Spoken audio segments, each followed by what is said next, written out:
Pilgrims, and welcome to another episode of the Polygon Pilgrimage. And today I wanted to share with you some more learning that I've been doing here inside of Maya. I apologize again for the gravel in my voice, still getting over being sick a little bit. So first order of business, I'll show you my icons that I have up here. I wanted to thank some users from YouTube that commented last time and told me how to move these things around.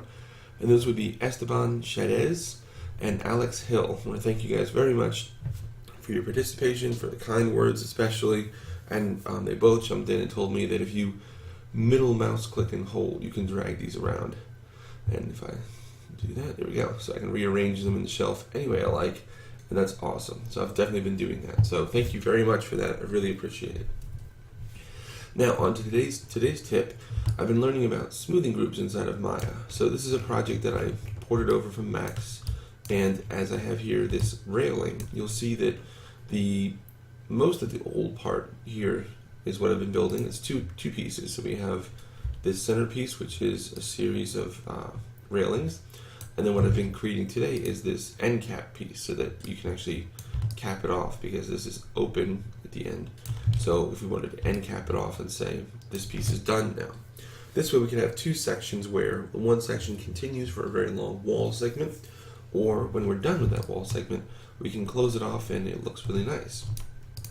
So now the problem I've been running into is, you can see here on the ends, the smoothing groups were not all set correctly.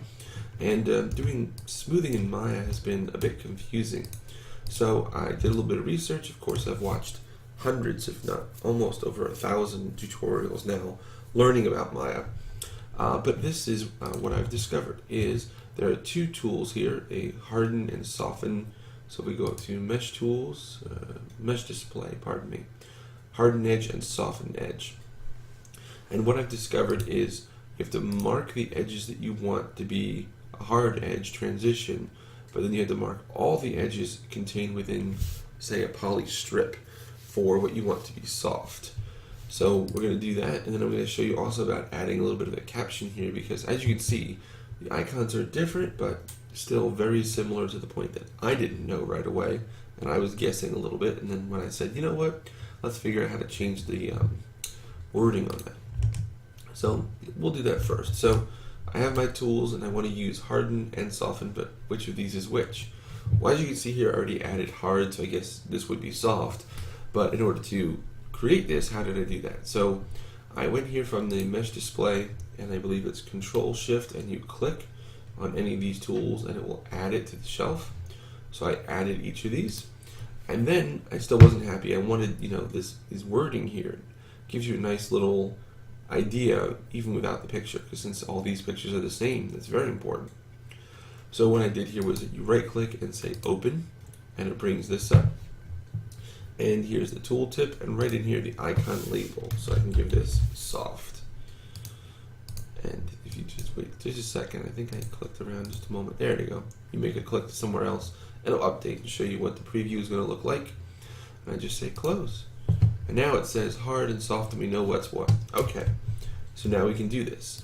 So I select this object, and I'm going to go into edge mode. So that's F10, as I'm learning the keys still as well. And first, I'm going to select all the edges involved in this this transition here from the side of this to the front curved edge, and I want a hard transition there. So I'm going to select all of these. I'm going to go around and select, and select just to make sure. Yep. Oh. Okay, unselected because I already did it.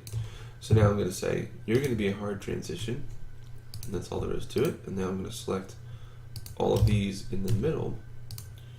So this is that poly strip that I talked about, and you'll notice here on the bottom, I don't want to move any of them, that I'm going to have to select around this. I'm just selecting all of the edges that are involved in it, but not any of the absolute border edges, because those are going to be a hard transition. So we'll do all of that. Select, and I think we got them all. So now we just say soft. Now if I go to F8, object preview, and click off, see, oh, it looks like we missed one on the bottom somehow, or that may be the fault of this end piece here, but the end of our railing here is looking much nicer, much smoother transition. It shades much better, and then applying the textures to that will work out a lot better too. And you can see I still have some work to do on these. This game is going to be mostly looking down on things like this, so I don't think we necessarily need the underneath done, but I want to make sure that I am, making the object as best as I can. And I think that's good for now. We will check out this end cap and make sure that he's good to go before we export and texture everything. So that's all I have for today. I am still working on the dungeon thing for you. That's a very exciting project.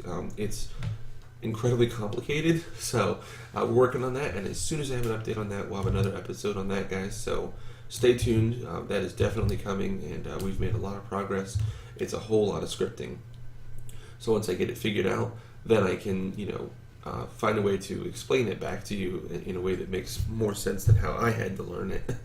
But for today, I wanted to share this with you because I am always working on 10 different things, bouncing around on projects. And this was incredibly helpful. So thank you again to Esteban and Alex for your kind words and your comments about how to move things around. It was very handy. See, I even moved my merge vertices here so that it's, you're building things and then you're unwrapping things. And then these are kind of related to unwrapping. Here's my 2 scripts to do the vertical, then horizontal, horizontal, then vertical. This is a script to harden all the edges that are UV, so you can do it either way. You can do it while you're building the object, or you can do it at the UV section. So that's pretty cool to have multiple choices there. And then we put the text on the button so we know what it is, because if it's like one of these where it's a script that I wrote, I have not yet figured out how to add a custom icon to it. So all these are the same icon, so the text is incredibly important. So that's all I have for you guys this week. I really appreciate all the enthusiasm, all the comments coming in, all the subscribers. It really means a lot that you guys are excited about it and that you guys are getting value out of it. That's what's most important to me. So thank you so much for all of that. And as always, keep practicing, get better, and I'll see you next time as the pilgrimage continues.